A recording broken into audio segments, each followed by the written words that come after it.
যমুনায় যাবে জল আনতে আর কি। এবার যমুনায় তো আমার গোবিন্দ বসে থাকে। তো রাধারানী বলছে সখী আমার সঙ্গে সঙ্গে তোমার ননদও যায়, শাশুড়িও যায়, আমি কি করি আমার গোবিন্দের সঙ্গে একটু কথা বলবো, দেখা করব, একটু বলে দে না। তখন যিনি ললিতা আমার রাধারানীর প্রিয় সখী, তিনি আমার রাধারানীকে কি বলছে শুনুন। ইশারায় কইবে কথা গোঠে মাঠে,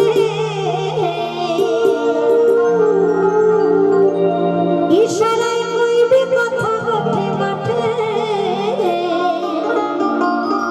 ও দেখিস কেউ না দেখে, কেউ না বোঝে, কেউ না শোনে। সবাই মিলে একটু আমার মায়েরা একটু তালে তালে হাততালি দিয়ে। আর আমাদের তো সময় আর বেশিক্ষণ নেই, যদি আমার কমিটির দাদা ভাইরা যদি বলে একটু অন্য ধরনের গান গাইতে আমি অবশ্যই গিয়ে শোনাবো। তবে কীর্তনের আসর বলে কথা, সব জায়গায় সব কিছু চলে না, যেমন দেশ তেমন বেশ, বুঝে গেল? তাই দেশ অনুসারে আমাদের বেশ ধারণ করতে হবে। তাই সেখানে দাঁড়িয়ে কিছুদিন মনে মনে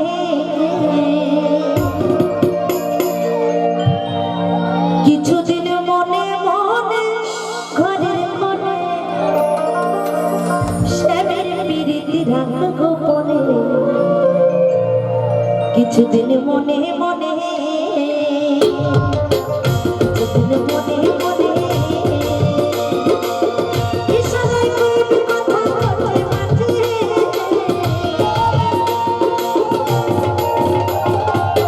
ইশারায় কইবে কথা গোঠে মাঠে, ও দেখিস কেউ না শোনে, কেউ না বোঝে, কেউ না দেখে, কিছুদিন মনে মনে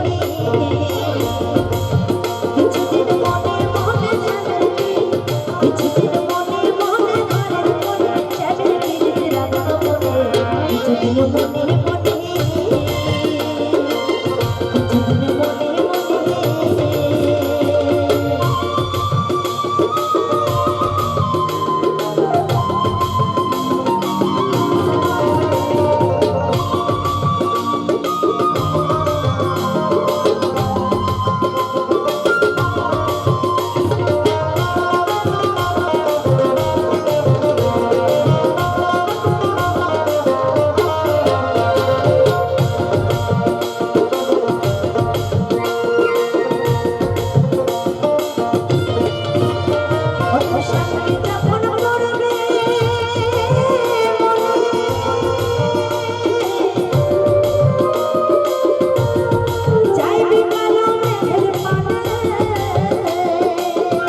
জীবনে